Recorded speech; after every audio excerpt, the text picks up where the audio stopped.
श्री सद्गुरुभ्यो नमः।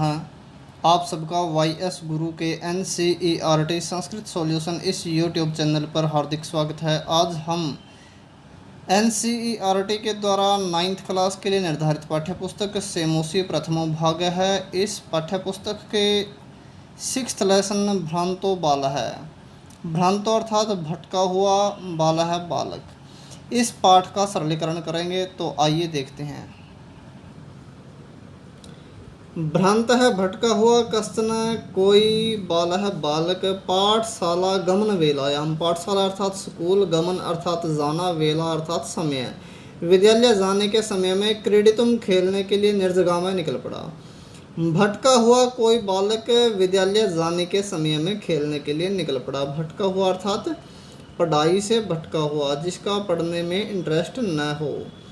किंतु परंतु तेन उसके साथ सह साथ के लिए भी खेलों के द्वारा कालम समय को क्षेपित बिताने के लिए या व्यतीत करने के लिए तथा तब कोपी कोई भी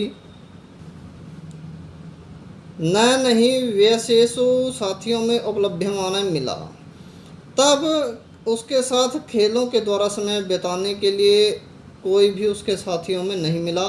यतः क्योंकि ते वे सर्वे सभी अपि भी पूर्व दिन पाठान पूर्व पहले दिन के पाठों को स्मृत्वा याद करके विद्यालय गमनाय विद्यालय जाने के लिए त्वरमाणा शीघ्रता कर रहे बबू थे। क्योंकि वे सब पहले दिन के पाठों को याद करके विद्यालय जाने के लिए शीघ्रता कर रहे थे। उसके साथ ही तंद्रालु आलसी बालो बालक लज्जया शर्म से लज्जा से तेसाम उनकी दृष्टि प्रथम नजर को अपि भी परिहरण बचाता हुआ एकाकी अकेला किमपि किसी उद्यानम वाटिका में प्रवेश कर गया। तो वह भटका हुआ जो बालक था, जो आलसी बच्चा था, वह उनकी नज़र से बचता हुआ अर्थात अपने दोस्तों की नज़र से बचता हुआ अकेला किसी वाटिका में प्रवेश कर गया। स वह चिंतया मास है सोचने लगा विरमंतु विराम करे एते ये वराकः बेचारे पुस्तक दासा पुस्तकों के दास, जिसको हम सामान्य भाषा में किताबी कीड़े कह देते हैं। उसने एक प्रकार से उनके ऊपर कमेंट किया, सोचा मन ही मन में कि ये बेचारे पुस्तकों के दास विराम करें अर्थात ये रेस्ट करें। अहम मैं पुनः फिर, तो अहम पुनः शब्द का अर्थ वैसे फिर होता है, लेकिन यह भाव के अनुसार तो अर्थ लिया गया है। मैं तो आत्मानम अपना विनोदय श्यामी मनोरंजन करूँगा, मैं तो अपना मनोरंजन करूँगा।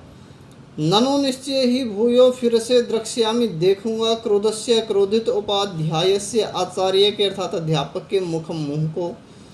निश्चय ही अगर मैं स्कूल जाऊंगा तो दोबारा से आचार्य के मुँह को देखूंगा, क्योंकि मेरे को कुछ याद नहीं, ना मैंने कुछ काम किया, इसलिए वो ऐसा सोचता है।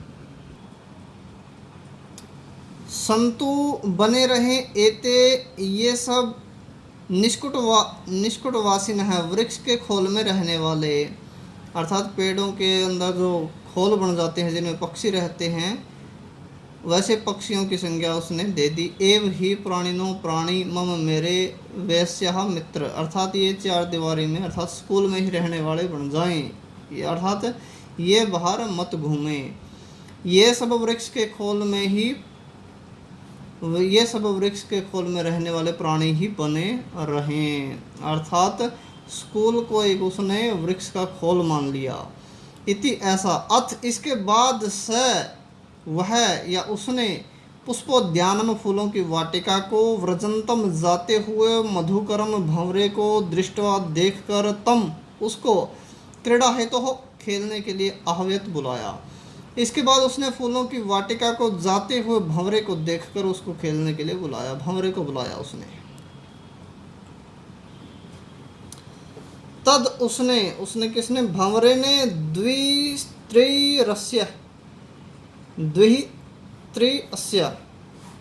ये द्वित्रि और अस्य को मिलकर बन गया द्विस्त्रि, 2-3 बार के आह्वानम बुलावे को एव ही न नहीं मानया मास माना।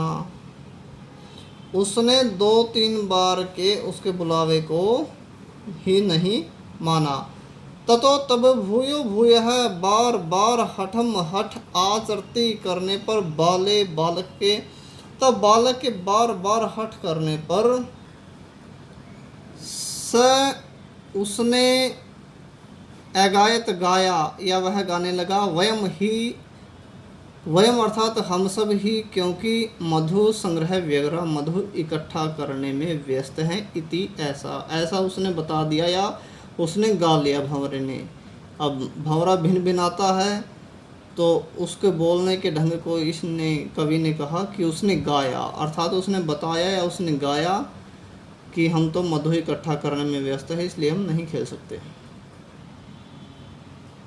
तो यहाँ पर हमारा यह मधु संग्रह व्यग्रह, यहाँ पर यह इतना ही अंश हम इस पाठ का आज करेंगे। इस पाठ का शेष अंश हम नेक्स्ट वीडियो में लेकर आएंगे। आपका एक शब्द द्विस्त्रीरस्य उसके, ये उसके हमने बाद में लिखा 2-3 बार के उसके, ये उसके और साथ में साथ लिख लेना, अर्थात उसके 2-3 बार के बुलावे को उसने ही नहीं माना भंवरे ने। तो आज के लिए इतना ही। इसके शेष अंश को हम जल्दी ही लेकर आएंगे।